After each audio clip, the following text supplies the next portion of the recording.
Stuart, what was your assessment of that game tonight? Real tough one in the sense that I think, Scott, it's our worst night since I'd taken over as manager by a distance. It's our worst 90 minutes. Very simply been 4 goals down at home is never acceptable. It's never acceptable because I'm the guy that's been banging on about us being competitive and never been out of games. But when you sit in that position when you're 4 goals down at home, then it doesn't take a rocket scientist to understand how we get to that position. Soft centre, don't think we defend our final third well. I don't think our organisation's great at times, and that's been symptomatic when we're attacking, which leads to, I think, it's Aberdeen's third goal, and it's just not where we want to be as a football club. I stated when I first came in, and again, it's not just words from me, there's evidence to suggest this, that we were always going to start by being hard to play against and always going to be in a position where we had that sort of disciplined defensive unit, everyone understanding their job. But I think why that was successful for a time was we were disciplined with it and we made good decisions. I think at times tonight our discipline was all over the place, our decision making was all over the place, and then you don't need to give the guys in the front end of the park too much encouragement for Aberdeen. If you're like that, they'll sense it, they'll punish you, and that was exactly what happened in the game.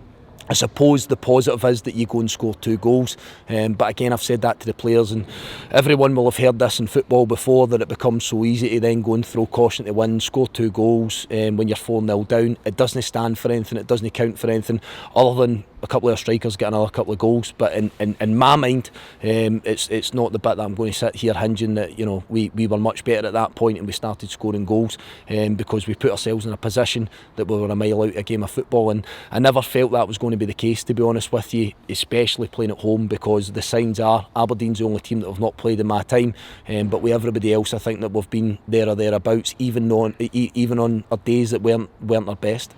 You say that you want your teams to be hard to play against. Obviously that wasn't evident tonight. How do we get back to that?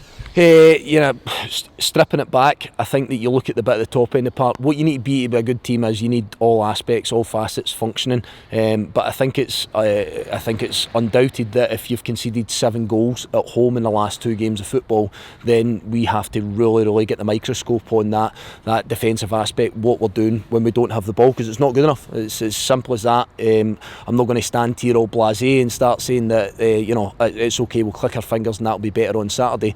But the one thing that we will focus on again, as we have done, off the back of Saturday, is we'll start to focus on what we look like when we don't have the ball and how we defend our penalty box better and not give up cheap goals. Another one from a set play, Duke comes off the goalkeeper and he gets a header inside the box.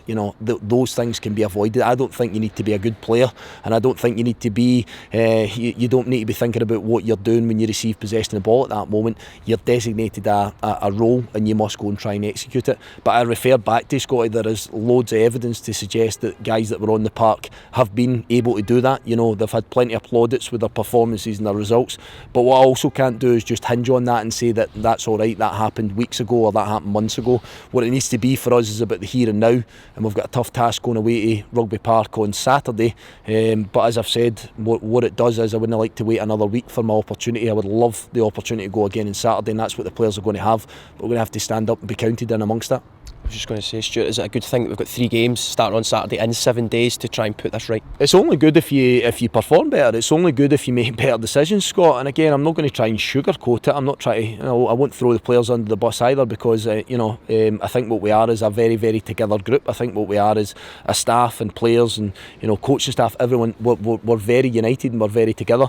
Through the really good runs that we've had and the points that we've been able to amass for a long period of time, we all stood together in that. So what we're going to have to do is, when you feel as bad as we do tonight, when the supporters are rightly as disappointed as what they are, then we'll still have to stand together. And that, because the one thing I know is the only way you'll get out of conceding 7 goals in 2 games is by having that kind of unity in your ranks and making sure that we sort of claw our way out it. Even if your mate's not performing particularly well beside you, then you might have to go that extra yard. And that's really a simplistic way of looking at it. But having been involved in the game as a player, a coach and a manager, anytime when I see that sticky spot and you're conceding goals, then that's only ever the way that you can get out of it.